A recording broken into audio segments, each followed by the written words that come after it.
So the whole grinder mentality leads to the third element that we're talking about here. One is your will, your inner strength, and your endurance.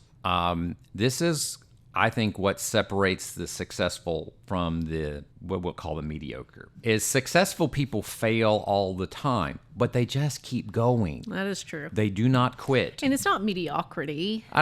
I didn't want to use the word Average, unsuccessful people. Well, average. Just, people can absolutely be successful in their own way. Just, Yeah. We're going to call them like the people that truly are, the people that you look at that you may want to be. How about we'll just simplify. We'll say what separates the successful from the rest.